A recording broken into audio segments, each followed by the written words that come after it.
This exchange between Congressman Adam Schiff and Attorney General Pam Bondi is one of the clearest windows into the ongoing struggle over whether the Justice Department serves the American people or serves one man. When Schiff opens his questioning, he's not doing theatrics. He's speaking as someone who has lived inside the Justice Department, who understands how fragile public trust can be when prosecutors start bending the rules to protect political allies or to target political enemies. Madam Chair, Attorney General Bondi, at your confirmation hearing in January, made a clear commitment you would not politicize your position. We are here today at your first oversight hearing 9 months into your tenure, at a time when hundreds of career prosecutors have quit because they were required to take unethical actions at odds with that promise, or feared that they would have to take such actions if they remained on the job. When over 1,000 former federal prosecutors have sounded the alarm about the unprecedented degree to which the powers of DOJ are being abused to go after the president's enemies. I approach this hearing with a heavy heart. As a former federal prosecutor myself, I served in a department that, whether it was under a Democratic or Republican president, would never use the office to go after the president's enemies or to hide the corruption of his friends. But today, the Justice Department has been used to cover up the possible corruption of the mayor of New York or of a high-level administration official taking $50,000 reportedly in cash in a bag, or a child sex predator who befriended the president and some of his cabinet members. And instead of preventing partisan weaponization, your department has engaged in a brazenly political prosecution at the president's explicit direction. The department has become President Trump's personal sword and shield to go after his ever-growing list of political enemies and to protect himself, his allies, and associates. My questions therefore focus on these two themes: hiding the corrupt acts of his friends and prioritizing the political prosecution of his enemies. So let me start with the shocking allegations of bribery and pay to play. 2 weeks ago, 4 major media outlets reported that Tom Homan, the president's top deportation official working in the White House, took $50,000 in cash in a bag from undercover FBI agents in September 2024, just over a year ago. According to these reports, Homan indicated he would facilitate securing contracts in exchange for money once he was in office in the future Trump administration. Reportedly, this exchange was caught on tape. Rather than pursue this investigation without fear or favor, the department and the FBI under your leadership or that of your predecessor before you confirmed quietly shut it down. Once news broke, your deputy and FBI director issued a joint public statement confirming that the Trump administration closed the investigation. White House Press Secretary Caroline Leavitt denied Homan took the $50,000, telling a reporter, quote, "Mr. Homan never took the $50,000 that you're referring to, so you should get your facts straight." So today, I hope you can help us get our facts straight. Was that true, what the White House press secretary said when she denied Homan took the money? Did he take the money? Senator Schiff, as I stated earlier, I was not in office. I was not confirmed when that was handled. So does that mean Deputy Attorney General Blanche and Director Patel said that there was no evidence that Tom Homan committed a crime. Yet now you're putting his picture up to slander him. No, I'm putting his picture up showing an interview he gave with, I think, Fox, in which he was asked explicitly about these allegations that he took a $50,000 bribe, and he refused to answer. He said he didn't answer the question whether he took the money, so I'm asking you the question. Did he take the money? Senator Schiff, I answered that question multiple times. And frankly, Well, I don't think, with respect, I don't think you did. But in case I just didn't hear you, what is the answer? Did he take the money? Senator Schiff, that happened prior to my confirmation as Attorney General. I said that. Do you know, sitting here, whether he took the money? All I know is that Deputy Attorney General Todd Blanche and FBI Director Patel said there was no case. And Caroline Leavitt is one of the most trustworthy human beings I know. So and, was she, Senator Schiff, if you worked for me, you would have been fired because you were censured by Congress for lying with your we can stipulate to, you can stipulate to all your personal attacks on the Democratic members of the committee. Personal attacks? You've been attacking my FBI director. You've been attacking my office. You've been attacking. But what we're interested in, borders are. What we're interested in is the answer to these oversight questions. You want your, so no, you were asked by my colleague. You were asked by my colleague. Attacking good people. A regular order, Madam Chair, so I can ask a question. You were asked by my colleague from Vermont whether you will support providing a video or audio tape, if it exists, of Mr. Homan taking $50,000 in bribe money from the FBI. Will you support a request by this committee to provide that tape or tapes to the committee? Yes or no? Senator Schiff, you can talk to Director Patel about that. Well, I'm talking to you about it. You're the Attorney General. This will be your decision. Will you support? You don't have to tell me what is my decision and what is not my decision. I said and you you can don't talk have to to. Director And you Patel. don't have to try to. You think you've got a gotcha with Tom Homan, our border czar, Excuse me. who's been out there fighting for our country since Donald Trump took office. I'm trying to ask you a question. Regular order, please. And you don't have to defer to the FBI director to pass the buck. So I'm asking you, will you support a request so that the committee, or indeed, I believe the American people, should be able to see that video or audio tape? Will you support that request? Will you apologize to Donald Trump So for trying to I guess impeach the answer him is you won't support the after request. you now know that So Joe let me- Biden tried let to me cover up do Hunter this. Biden's involvement with Excuse Ukraine? me. Let me do this because I think it's valuable that the American people get a sense of what you've refused to answer today. So these are just some of the questions you refused to answer, or have answered with personal attacks on members of this committee. You were asked whether you consulted with career ethics lawyers, as you promised you would do during your nomination hearing, when you approved the president receiving a $400 million gift from the Qataris. You refused to answer that question. You were asked who or what role you may have played, or who played the role in asking that Trump's name be flagged in any of the Epstein documents gathered by the FBI. You refused to answer that question.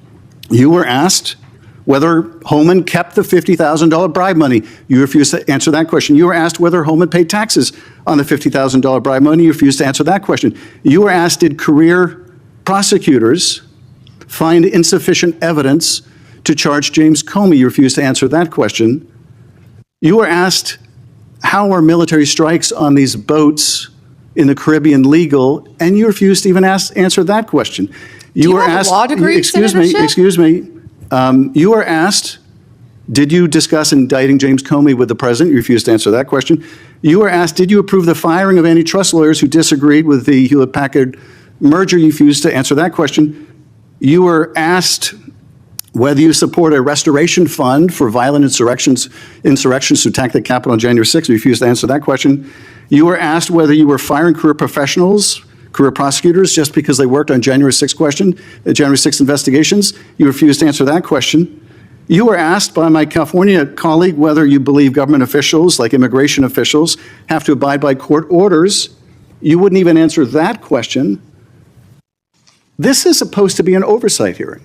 Oversight? Excuse me, you can attack me after my time is over. You've attacked all of us, including President Trump, for your entire career. You can attack me later, and I know you've got plenty of canned attacks. We've heard them all day to day. Canned attacks on you? This is supposed to be... No one needs a canned attack on you. Regular order, Madam Chair, I'm trying to speak. This is supposed to be an oversight hearing of the Justice Department. And it comes in the wake of an indictment called for by the president of one of his enemies.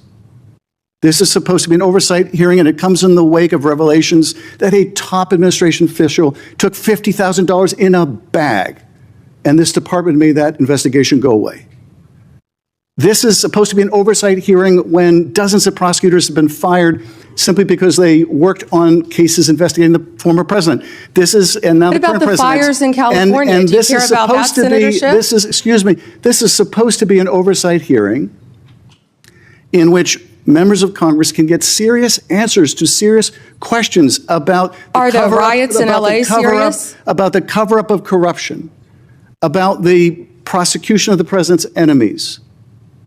And I think you owe the president an apology. When will it be Your entire career, that the members of this committee on a bipartisan basis demand answers to those questions and refuse to accept Clearly you're a failed lawyer because you don't understand when someone can and cannot answer a question. Refuse to accept personal slander as an answer to those questions. Personal slander? Will you apologize to Donald Trump for slandering him? Personal slander. Senator may I ask unanimous consent, Madam Chair, to introduce into the record the statement of 1,000 former Justice Department officials who warned that the Comey indictment is a democracy-threatening abuse of power. May I also request unanimous consent for the introduction into the record of 282 former career officials at the Justice Department raising an alarm who were voluntarily or involuntarily forced to leave the department because of improper actions taken by the Department of Justice. May I introduce, with unanimous consent, the Justice Department manual that talks about when initiating and declining charges are subject to impermissible considerations. And finally, Madam Chair, may I introduce the letter from Michael Ben-Ari, a career counterterrorism prosecutor, DOJ, a letter he nailed to his door, which concludes by urging officials to do the right thing for the right reasons, to follow the facts and the law, and raises the alarm that the decision to remove experienced career officials from U.S. attorneys' offices, the FBI, and critical parts of DOJ undermines our country's abilities to counter terrorist organizations, malign nation-state actors, and countless others that seek to harm our nation and its citizens. And he believes that the priority is prosecuting the president's enemies. Are you still arguing, or are you admitting? Rather than protecting the country. 1 moment. May I have unanimous consent to enter these into the record? Without objection? Thank you. I yield back. Senator Brett. Senator Moody, may I clarify one thing he entered in the record? I just want to say that I believe he entered a letter by 200 and something former employees. Well, I believe the spokesperson for that letter was also the spokesperson for Jack Smith. And that's the frame through which viewers should understand this clash.